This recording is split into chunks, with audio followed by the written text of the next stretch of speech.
Assalamualaikum warahmatullahi wabarakatuh. Saya dari kelompok 5. Di sini saya akan mempresentasikan hasil makalah kami yaitu mengenai evaluasi kurikulum.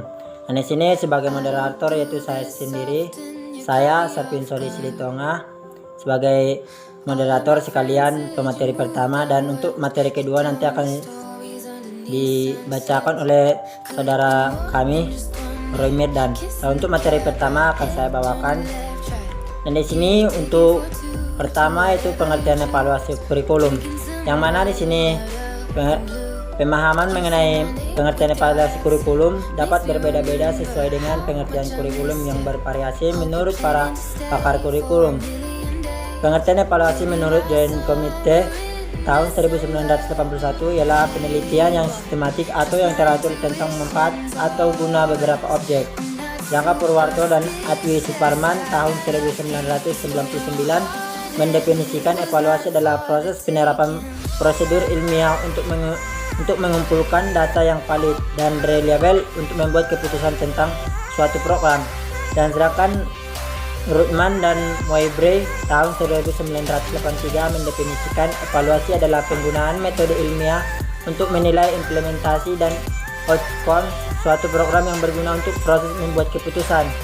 Sedangkan Simliski tahun 1989 mendefinisikan evaluasi adalah suatu metode penelitian yang sistematis untuk menilai rancangan, implementasi, dan efektivitas suatu program. Dan untuk secara pengertian kurikulum di sini ada 3, yaitu yang pertama, kurikulum adalah seperangkat rencana dan pengaturan mengenai tujuan, isi dan bahan pengajaran serta cara yang digunakan sebagai pedoman penyelenggaraan kegiatan pembelajaran untuk mencapai tujuan pendidikan. Dan untuk kedua, untuk kurikulum juga bisa dibilang yaitu seperangkat rencana dan pengaturan mengenai isi dan bahan pembelajaran serta metode yang digunakan sebagai pedoman penyelenggara kegiatan pembelajaran.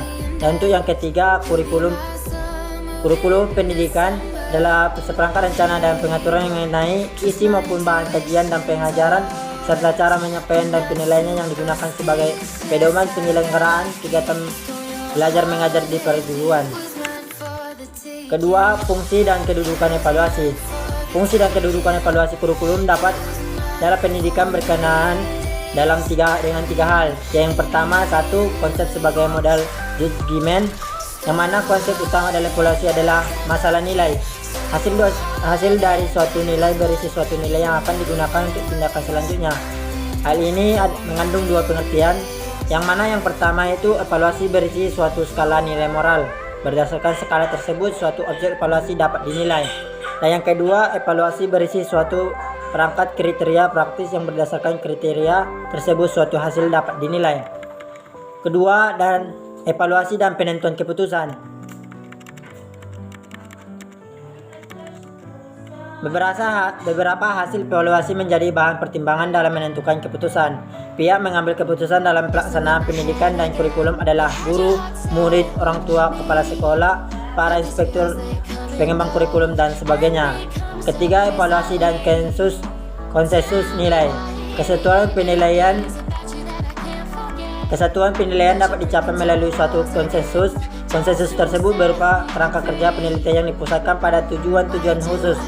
Pengukuran prestasi belajar behavioral, analisis statis dari prestasi, tes dan post test.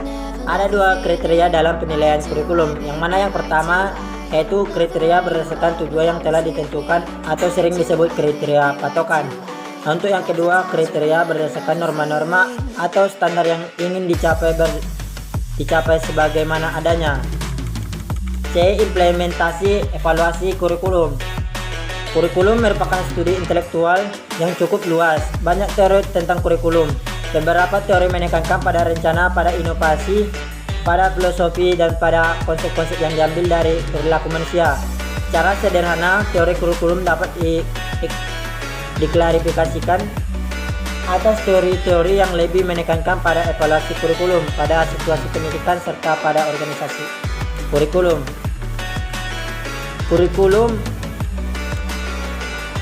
Kurikulum yang menekankan organisasi, strategi penyebarannya sangat mengutamakan latihan guru. Penyebaran ini lebih merupakan pembaharuan dari dalam dan bukan karena paksaan atau keharusan dari luar. Dalam buku Nana Syahdi Sukmadinata mengatakan pada kurikulum yang menekankan organisasi, tugas evaluasi lebih sulit lagi karena isi dan hasil kurikulum bukan hal yang utama. Yang utama adalah aktivitas dan kemampuan siswa. Perbedaan konsep dan strategi pengembangan dan penyebaran kurikulum juga menimbulkan perbedaan dalam rancangan evaluasi. Model evaluasi yang bersifat kooperatif menekankan pada objektif yang sangat sesuai dengan kurikulum yang bersifat rasional dan menentukan isi. Pendekatan yang bersifat goal free lebih memungkinkan untuk mengevaluasi kurikulum yang menekankan pada situasi. Pendekatan yang bersifat efektif lebih cocok jika diterapkan dalam kurikulum yang menekankan organisasi. Itu saja yang bisa dapat saya sampaikan. Untuk materi kedua saya berikan kepada Roy Medan. Baiklah, di sini saya akan melanjutkan materi berikutnya, yaitu D. Model evaluasi kurikulum. Evaluasi kurikulum merupakan suatu tema yang luas meliputi banyak kegiatan, meliputi sejumlah prosedur, bahkan dapat merupakan suatu lapangan studi yang berdiri sendiri. Evaluasi kurikulum juga merupakan suatu fenomena yang multifase, memiliki banyak segi. Ada beberapa model dalam evaluasi kurikulum, yaitu sebagai berikut. 1. Evaluasi kurikulum model penelitian. 2. Model evaluasi kurikulum yang berorientasi pada tujuan. Kurikulum tidak dibandingkan dengan kurikulum lain, tetapi diukur dengan seperangkat tujuan atau kompetensi tertentu. Ada beberapa persyaratan yang harus dipenuhi oleh tim pengembang model objektif, yaitu sebagai berikut. 1. Ada kesepakatan tentang tujuan-tujuan kurikulum. 2. Merumuskan tujuan-tujuan tersebut dalam perbuatan siswa. 3. Menyusun materi kurikulum yang sesuai dengan tujuan tersebut. 4. Mengukur kesesuaian antara perilaku siswa dengan hasil yang diinginkan. Selanjutnya masuk yang ketiga, yaitu model evaluasi kurikulum yang lepas dari tujuan. Model ini dikembangkan oleh Michael Scriven, yang cara kerjanya berlawanan dengan model evaluasi yang berorientasi pada tujuan menurut pendapat Scriven. 4. Model campuran multivariasi. Model campuran multivariasi adalah strategi evaluasi yang menyatukan unsur-unsur dari beberapa model evaluasi kurikulum. Kelima, model evaluation atau model diralat. 5. Model evaluasi program for innovative kurikulum. Keenam, model CIPP. Model ini mengemukakan bahwa untuk melakukan penilaian terhadap program pendidikan diperlakukan 4 macam jenis, yaitu penilaian konteks,